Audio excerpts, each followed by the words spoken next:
ओम शांति। आज हम 7 सितंबर 2023 की बाबा की साकार मुरली सुनेंगे। बाबा कहते हैं, मीठे बच्चे, विचार सागर मंथन कर श्री कृष्ण और परमात्मा शिव के महान अंतर को स्पष्ट करो। प्रश्न है, ब्रह्मा बाबा अपने आप से क्या बातें करते हैं? उन्हें वंडर क्या लगता है? उत्तर, ब्रह्मा बाबा अपने आप से बातें करते। पता नहीं क्या होता जो शिव बाबा घड़ी घड़ी भूल जाता है। ऐसे तो नहीं, बाप जब प्रवेश करते हैं तब याद रहती है, बाबा चले जाते हैं तो याद भूल जाती है। परंतु मैं तो उनका बच्चा हूँ, याद भूल क्यों जाती? क्या मेरी याद से ही बाबा आते हैं? ऐसे ऐसे बाबा अपने आप से बातें करके वंडर खाते रहते हैं। गीत है, तू प्यार का सागर है, तेरी एक बूंद के प्यासे हम। ओम शांति।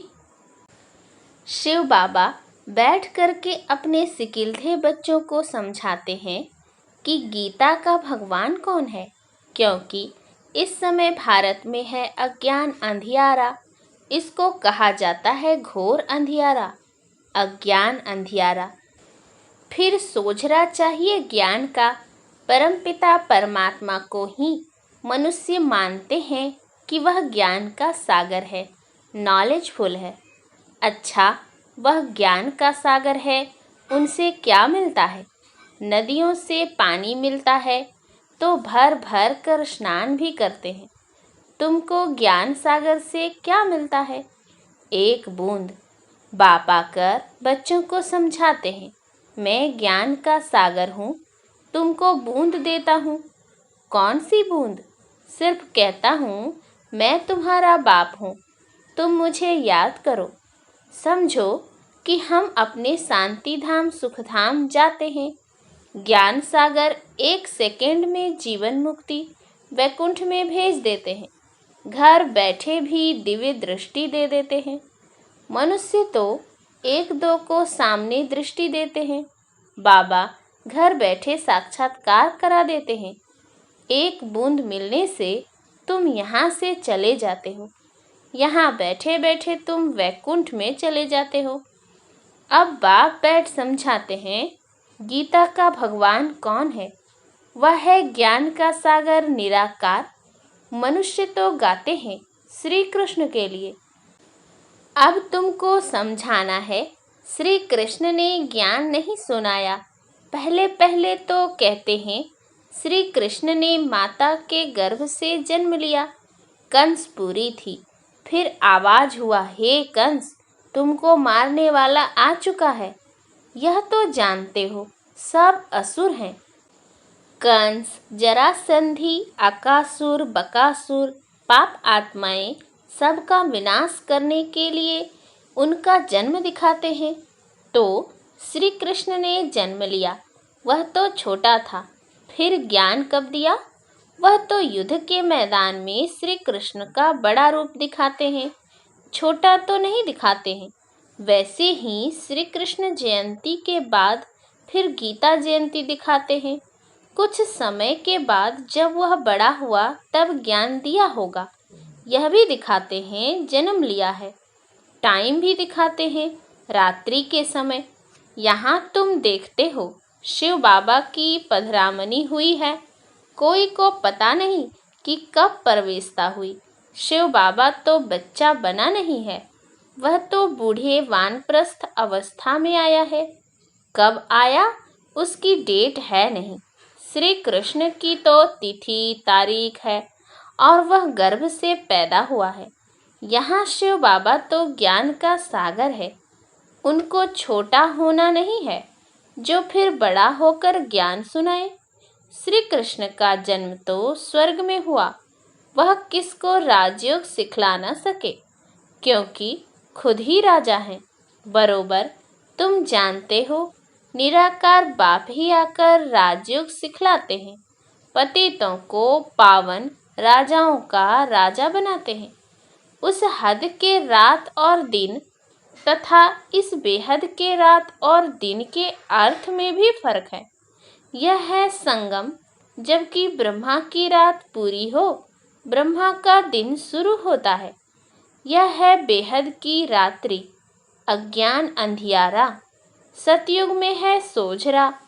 उस रात की बात नहीं, वह तो श्री कृष्ण का जन्म रात में मनाते हैं। वह हुई हद की बात, यह है बेहद की। बाप कहते हैं मैं आता हूँ, मेरी कोई तिथि तारीख नहीं। कृष्ण राम आदि की तो तिथि तारीख है, मुख्य है ही दो। अभी श्री कृष्ण जयंती आती है ना, उन्हों को समझाना है। कृष्ण तो छोटा बच्चा है, रात और दिन तो ब्रह्मा का गाया जाता है। ब्रह्मा का दिन श्री कृष्ण है और ब्रह्मा की रात ब्रह्मा है। ब्रह्मा ही फिर सो श्री कृष्ण बनता है। वह तो समझते हैं कृष्ण भगवान है, वह हाजिरा हुजूर है। तो इस पर भी समझाना है। तुम्हारी है शिव जयंती, वह शिवरात्रि कहो, शिव जयंती कहना ठीक है। यह भी समझाना होता है, वह गर्भ में तो आते नहीं हैं, साधारण तन में आते हैं। श्री कृष्ण की तो 8 पीढ़ी चलती है।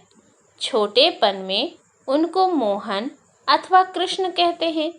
जैसे प्रिंस ऑफ वेल्स है, वैसे पहले पहले गद्दी इंद्रप्रस्थ की, प्रिंस ऑफ इंद्रप्रस्थ। फिर वह प्रिंस से किंग होगा।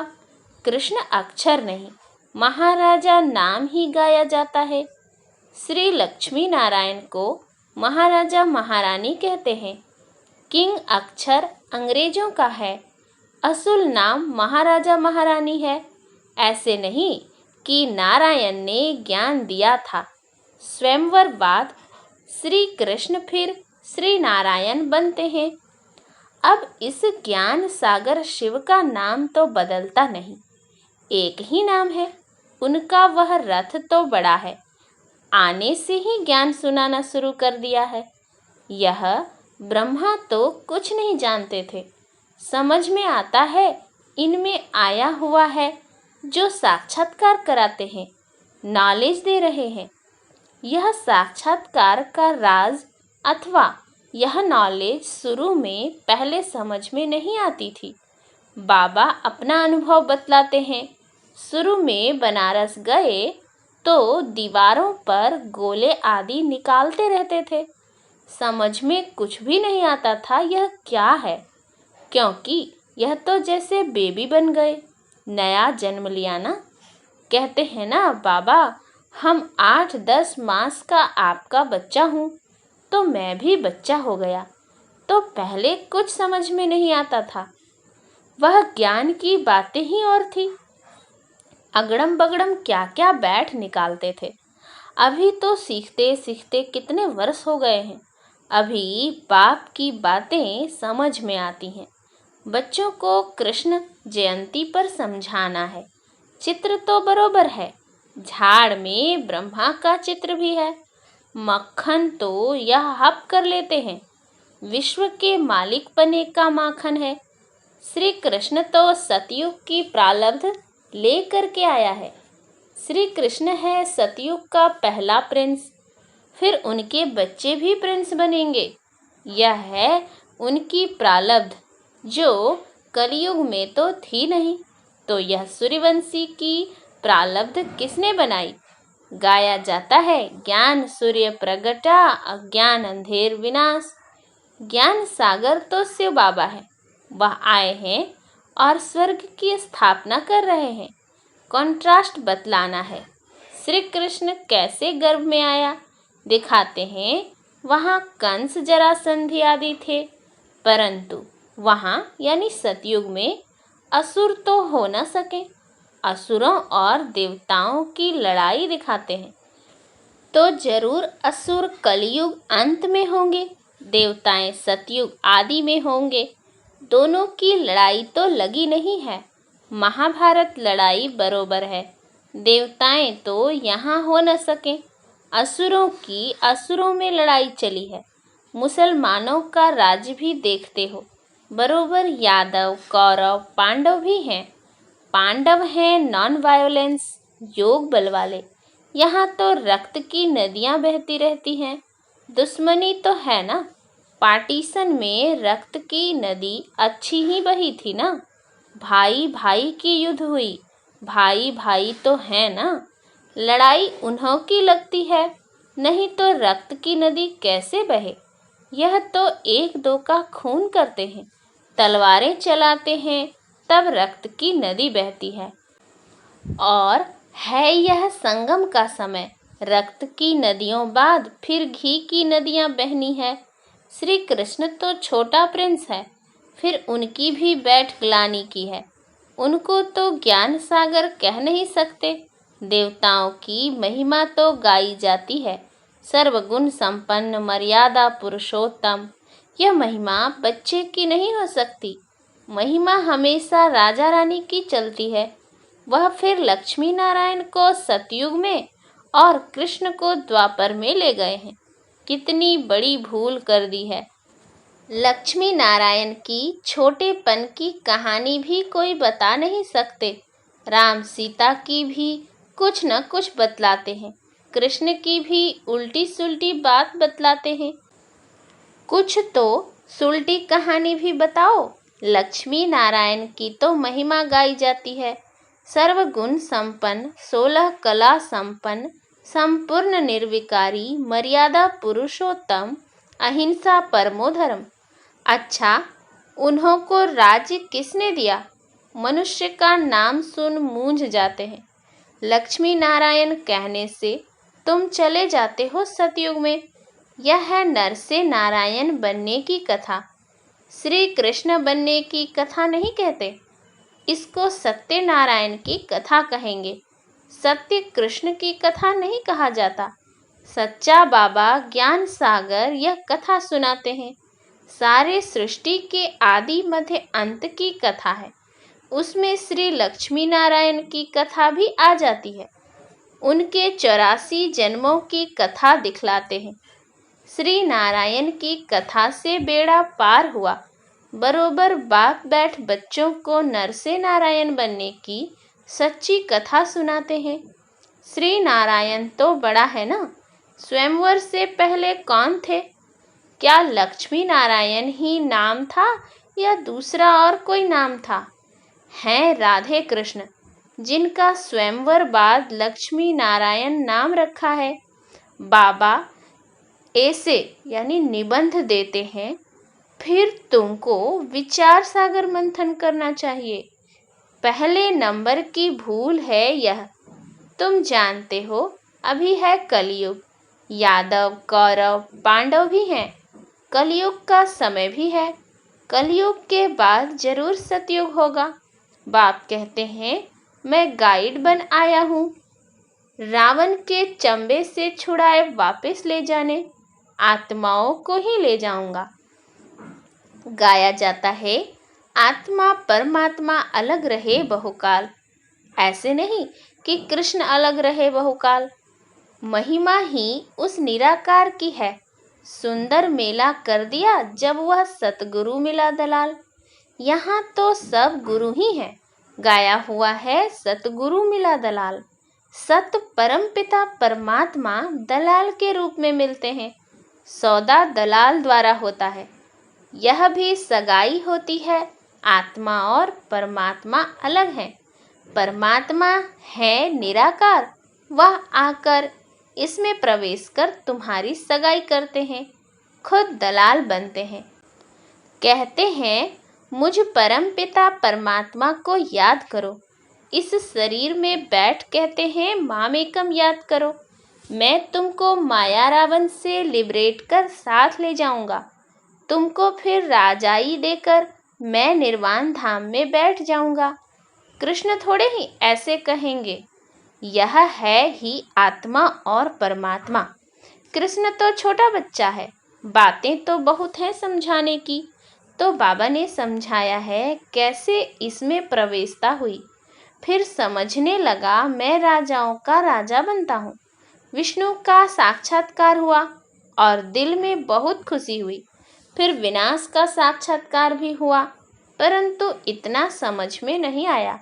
अभी समझते हैं बाबा ने यह साक्षात्कार कराया, तुम नर से नारायण बनेंगे। परंतु उस समय इतनी समझ नहीं थी।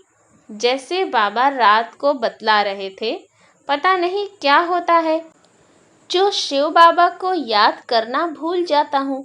ऐसे तो नहीं, बाप जब प्रवेश करते हैं तब समझता हूँ बाबा आया है, याद रहती है। बाबा चला जाता है तो भूल जाता हूँ।